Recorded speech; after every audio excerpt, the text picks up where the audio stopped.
할렐루야. 주님의 이름으로 평안을 전합니다. 오늘 하나님께서 우리에게 주시는 말씀은 말라기 3장 13절에서 18절까지 말씀입니다. 여호와가 이르노라. 너희가 완악한 말로 나를 대적하고도 이르기를 우리가 무슨 말로 주를 대적하였나이까 하는도다. 이는 너희가 말하기를 하나님을 섬기는 것이 헛되니 만군의 여호와 앞에서 그 명령을 지키며 슬프게 행하는 것이 무엇이 유익하리요. 지금 우리는 교만한 자가 복되다 하며 악을 행하는 자가 번성하며 하나님을 시험하는 자가 화를 면한다 하노라 함이라. 그때 여호와를 경외하는 자들이 피차에 말하매 여호와께서 그것을 분명히 들으시고 여호와를 경외하는 자와 그 이름을 존중히 여기는 자를 위하여 여호와 앞에 있는 기념책에 기록하셨느니라. 만군의 여호와가 이르노라. 나는 내가 정한 날에 그들을 나의 특별한 소유로 삼을 것이요 또 사람이 자기를 섬기는 아들을 아낀같이 내가 그들을 아끼리니 그때 너희가 돌아와서 의인과 악인을 분별하고 하나님을 섬기는 자와 섬기지 아니하는 자를 분별하리라. 아멘. 우리는 신앙생활을 하다가 회의가 들곤 합니다. 과연 이렇게 사는 것이 무슨 의미가 있는가? 또 이웃을 위해 손해보는 것이 과연 옳은가? 전도하기 위하여 땀을 흘리고 수고하는 것은 무슨 의미가 있는가?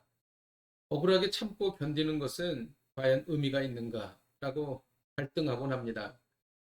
이런 마음을 아시는 하나님께서 오늘 말라기 선지자를 통해 우리에게 말씀하고 계십니다. 하나님은 먼저 하나님을 대적하는 악한 자들에 대해서 말씀하셨습니다. 첫째, 하나님께서는 악인들에 대해 어떻게 말씀하십니까? 이들은 완악한 말로 하나님을 대적하고도 우리가 무슨 말로 하나님을 대적했느냐 이렇게 반문합니다. 세상은 하나님에 대해 악행을 저지르면서도 전혀 자신들의 죄를 알지 못합니다. 또 이들은 하나님을 섬기는 것이 헛되다고 말합니다. 세상은 성도들이 예배자로 그리고 봉사자로 전도자로 사는 것에 대해 전혀 의미가 없는 무가치한 일이라고 말합니다. 이들은 교만한 자가 복되고 악인들이 번성한다고 말합니다. 죄를 짓고도 뻔뻔하게 자신의 죄에 대해서 전혀 인정하지 않는 정치인들이 얼마나 많습니까? 둘째로 하나님께서는 의인들에 대해서 이렇게 말씀하십니다. 16절을 읽겠습니다. 때의 여호와를 경외하는 자들아 피차의 바람에 여호와께서 그것을 분명히 들으시고 여호와를 경외하는 자와 그 이름을 존중히 여기는 자를 위하여 여호와 앞에 있는 기념책에 기록하셨느니라. 하나님은 여호와를 경외하는 자들이 서로에게 말하는 것을 들으십니다. 이들의 이야기는 하나님의 은혜에 감사하며 하나님의 이름을 높이며 영광을 올려드리는 이야기일 것입니다. 하나님은 하나님의 이름을 존중히 여기는 자의 이름을 하나님의 기념책에 기록하십니다.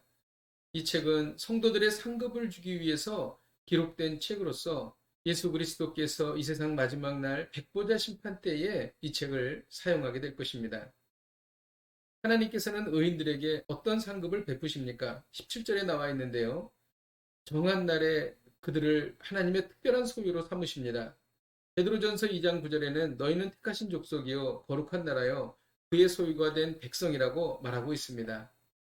하나님은 사람이 자기를 섬기는 아들을 아낀같이 그들을 아끼신다고 말씀하십니다. 그러므로 의를 위하여 고난당하는 것은 값진 일인 것입니다. 하나님은 지금까지 이야기를 종합해서 결론을 내리십니다. 18절을 읽겠습니다. 그때 너희가 돌아와서 의인과 악인을 분별하고 하나님을 섬기는 자와 섬기지 아니하는 자를 분별하리라. 오늘 말씀을 통해 깨닫는 것은 하나님은 의인과 악인을 구별하시고 그에게 합당한 상벌을 반드시 내리신다는 것입니다. 여러분은 지금 의인의 길에 서 계십니까? 아니면 그렇지 않습니까? 잠언 4장 18절에서 19절에 보면 의인의 길은 돋는 햇살 같아서 크게 빛나 한낮의 광명에 이르거니와 악인의 길은 어둠 같아서 그가 걸려 넘어져도 그것이 무엇인지 깨닫지 못한다고 말하고 있습니다. 항상 영원히 하나님을 경외하여 의인의 길에 서시기를 주님의 이름으로 축복드립니다. 기도하겠습니다. 하나님 아버지, 의를 위하여 애쓰고 수고하다가 실망한 적이 있었는데 오늘 이 말씀을 듣고 소망과 위로를 받습니다. 전진하겠습니다. 하나님의 나라를 위하여 땀 흘리겠습니다. 때로는 손해를 보고 힘들고 어렵더라도 주께서 그 영광의 날 주실 상급을 생각하며 주님께서 우리를 인정하시고 바라보시는 것을 생각하며 견디어 나가겠습니다. 감사드리며 예수님의 이름으로 기도하였습니다. 아멘. 할렐루야. 오늘도 이 말씀 붙잡고 승리하십시오.